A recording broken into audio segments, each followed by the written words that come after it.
सभी श्रोताओं को नमस्कार। प्रिय भक्तजनों, आज की कथा थोड़ी निराली है। हम अक्सर सुनते हैं कि अच्छे कर्म करो तो स्वर्ग मिलेगा और बुरे कर्म करो तो नरक। लेकिन क्या हो जब कोई इंसान अपनी जुगाड़ू बुद्धि लेकर सीधे यमराज के पास पहुंच जाए। आज की कहानी है गांव के सबसे बड़े आलसी और चतुर व्यक्ति रामदीन की। एक समय की बात है, एक खुशहाल गांव में रामदीन नाम का एक व्यक्ति रहता था। रामदीन का एक ही सिद्धांत था, काम ऐसा करो कि करना न पड़े और भक्ति ऐसी करो कि भगवान खुद काम करें। वह सुबह उठकर मंदिर की सीढ़ियों पर बैठ जाता, चिलम सुलगाता और जोर से चिल्लाता, बम बम बोले, प्रभु अब तो उठा ले। गांव वाले कहते, रामदीन कुछ काम धंधा कर ले। रामदीन हंसकर जवाब देता, अरे भाई, ऊपर वाले ने चोंच दी है तो चुग्गा भी वही देगा, और अगर वह नहीं देगा तो मैं उसके मंदिर के बाहर धरने पर बैठ जाऊंगा।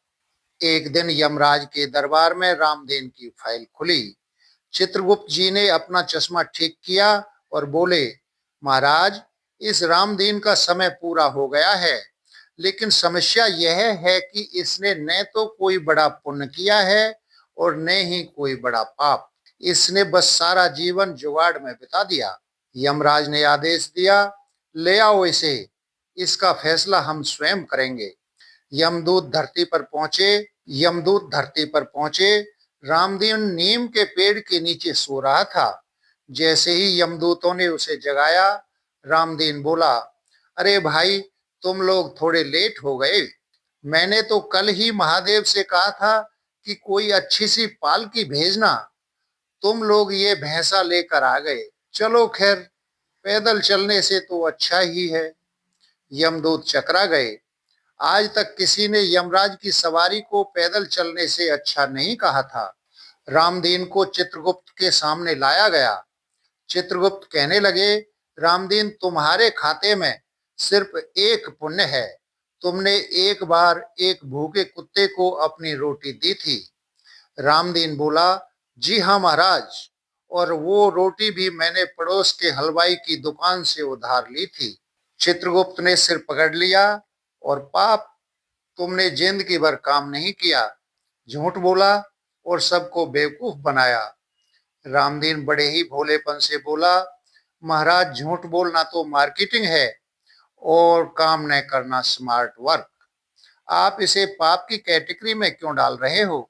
यमराज ने फैसला सुनाया, इसे कुछ दिन नरक में रखा जाए।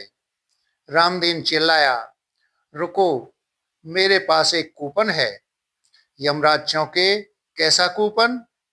रामदीन ने अपनी जेब से एक फटा हुआ कागज निकाला, जिस पर लिखा हुआ था, ओम नमः शिवाय। उसने कहा, महाराज, मैंने बचपन में एक बार शिवरात्रि का व्रत रखा था, वह भी इसलिए क्योंकि उस दिन मंदिर में मुफ्त का हलवा मिल रहा था। महादेव ने कहा कि जो एक बार भी मेरा नाम ले ले उसका बेड़ा पार है। तभी वहां नारद मुनि प्रकट हुए और मुस्कुराते हुए बोले, यमराज जी, इस जुगाड़ू भक्त की बात में दम है। भाव चाहे जो भी हो, महादेव का नाम तो लिया ही है। महादेव की कृपा से रामदीन को स्वर्ग भेज दिया गया।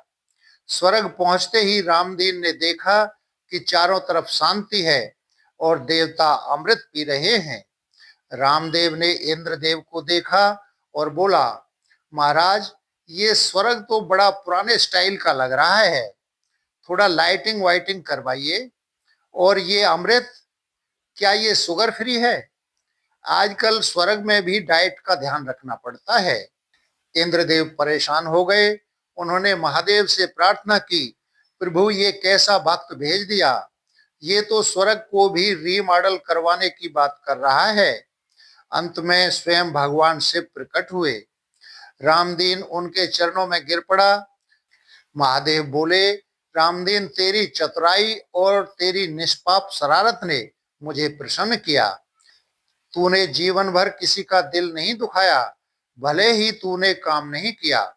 रामदीन हाथ जोड़कर बोला, प्रभु बस एक ही विनती है, मुझे मोक्ष वोक्ष नहीं चाहिए, बस स्वर्ग के गेट पर एक छोटा सा चाय का स्टॉल खोलने की परमिशन दे दो। ये देवता लोग अमृत पी पी कर बोर हो गए हैं, उन्हें अदरक वाली कड़क चाय की जरूरत है। महादेव ठहाका मारकर हंसे और बोले, तथास्तु, तुम्हारी भक्ति में हंसी है और तुम्हारी हंसी में सादगी।